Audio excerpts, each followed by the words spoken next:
চলো চলো চলো, হ্যাঁ এদিকে চলে আয়। বেশি হাওয়া পাচ্ছে। আচ্ছা রিজু এবার তুমি এক্সপ্রেশন গুলো দেবে যখন আমি ডায়লগটা বলবো। এটাও লাইট লাগতো না? এটা তো লাগে লাগছে না তো? দেখে নে। তুমি এবার বসো দেখি। কারণ এদিক সমস্ত লাইটটা এদিক দিয়ে আসছে। ব্যাকলাইট হবে না, ঠিক আছে একদম শিওর? শিওর।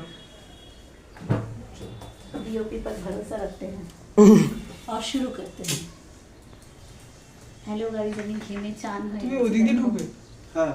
কিন্তু আমি এটাই বলছিলাম। দরজা আরে ও অলরেডি অলরেডি ঢুকে আমি। আছে। তাড়াতাড়ি বলার, আমি তাড়াতাড়ি বলে ফোনটা রাখছি, অলরেডি ও ঢুকে আছে ওখান থেকে নেমোশনটা। অসুবিধা যাবে? না না না ঠিক আছে। এই আচ্ছা, ওর তো ঢোকা, এক মিনিট, ওর তো ঢোকা থেকেই নিবি, কারণ আগের সাথে তো ওর হাফ ঢোকা হয়ে গেছে, তাও ঠিক।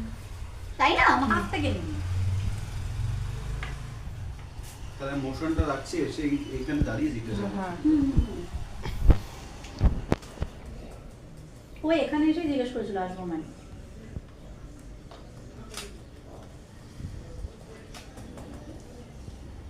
যাচ্ছি, হ্যাঁ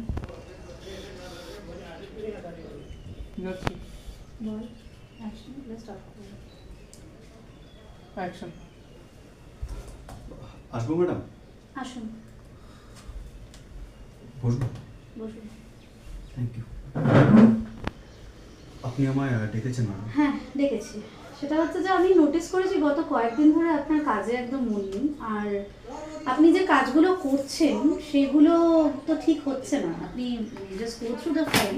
ক্লায়েন্ট আমাকে ফোন করে বললেন যে আপনি যে কটা ফাইল সাবমিট করেছেন একটাও উনি অ্যাপ্রুভ করেননি, এবং শুধু তাই নয়, আপনার জন্য আমাকে প্রচুর কথা শুনতে হচ্ছে। আমি কেন কথা শুনবো বলতে পারেন শতদ্রুবাবু? কি সমস্যা হচ্ছে, কি প্রবলেম, আপনি একটু আমাকে যদি খুলে বলেন তাহলে খুব ভালো হয় আর কি। অ্যাকচুয়ালি ম্যাডাম, আমি কিছু সমস্যার মধ্যে দিয়ে যাচ্ছি, তাই আমি কাজে খুব একটা মন দিতে পারছি না ম্যাডাম। দেখুন শতদ্রুবাবু, এই কথাগুলো আমি যদিও বা শুনি, কোম্পানি বা ক্লায়েন্ট তো শুনবেন না, অবশ্যই আপনি বুঝতেই পারছেন। তো আমি আপনাকে ম্যাক্সিমাম আপনার জন্য আমি